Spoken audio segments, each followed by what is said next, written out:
आज बात करते हैं एक बहुत ही जरूरी स्किल की, यानी कम्युनिकेशन स्किल्स या संप्रेषण कौशल की। ये एक ऐसा हुनर है जो हमारी पढ़ाई में, नौकरी में और यहाँ तक कि हमारे रिश्तों में भी हर जगह काम आता है। तो चलिए समझते हैं कि एक अच्छा कम्युनिकेटर कैसे बना जाए। आगे बढ़ने से पहले एक मिनट के लिए जरा ये सोचते हैं, जब हम कुछ कहते हैं तो क्या सामने वाला ठीक वही मतलब समझता है जो हम कहना चाहते हैं। कई बार ऐसा नहीं हो पाता है ना, और बस इसी गुत्थी को सुलझाने में ही अच्छे कम्युनिकेशन का राज छिपा है। तो चलिए सबसे पहले एकदम बेसिक से शुरू करते हैं। आखिर ये कम्युनिकेशन स्किल्स है क्या? ये सिर्फ अच्छा बोलना भर नहीं है, बल्कि उससे कहीं ज्यादा है। देखिए, सीधे सीधे कहें तो ये एक कला है। कला अपनी बात को एकदम साफ साफ दूसरों तक पहुंचाने की और उतनी ही सफाई से दूसरों की बात को समझने की।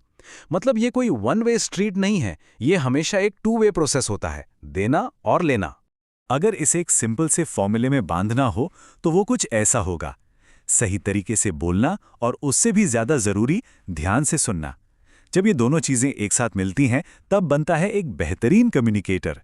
ये बैलेंस ही सब कुछ है। अच्छा, तो कम्युनिकेशन का मतलब सिर्फ बोलना नहीं है। इसके ना कई अलग अलग रूप हैं।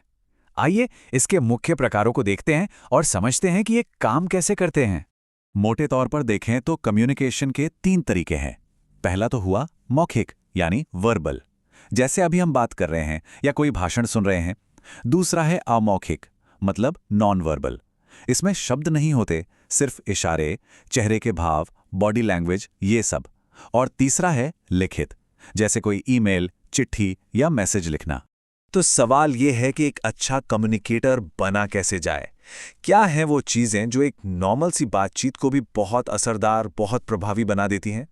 कुछ बहुत जरूरी गुण हैं। सबसे पहले तो क्लैरिटी, मतलब बात एकदम साफ हो, घुमावदार ना हो।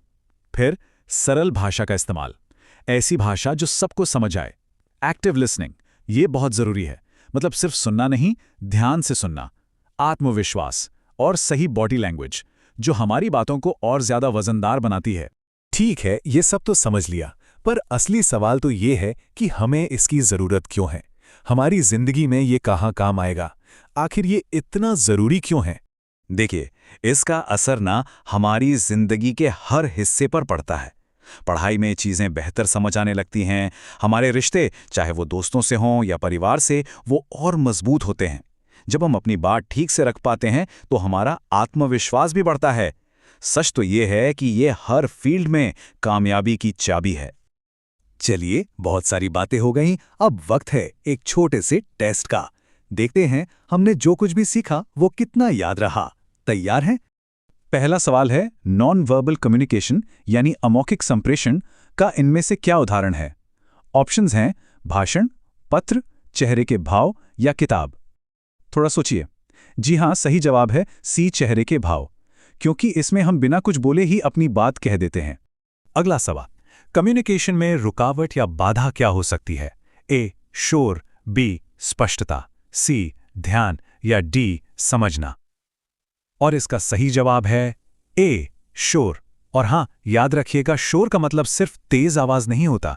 कोई भी चीज जो मैसेज को बिगाड़ दे या पहुंचने से रोके, वो शोर है।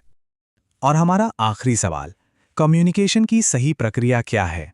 ए, बोलना, समझना, बी, सुनना, समझना और प्रतिक्रिया देना, सी, लिखना, बोलना या डी, देखना, सुनना। सोच लिया? सही जवाब है बी, सुनना, फिर समझना और उसके बाद जवाब देना। इससे पता चलता है कि ये एक पूरा सर्कल है, सिर्फ अपनी बात कहना नहीं। और जाने से पहले एक सवाल सबके लिए। आज की इस डिजिटल दुनिया में, जहां हर तरफ फोन्स हैं, नोटिफिकेशंस हैं, क्या लगता है वो सबसे बड़ा शोर क्या है जो हमें एक दूसरे से ठीक से जुड़ने और समझने नहीं दे रहा? इस पर सोचिएगा जरूर।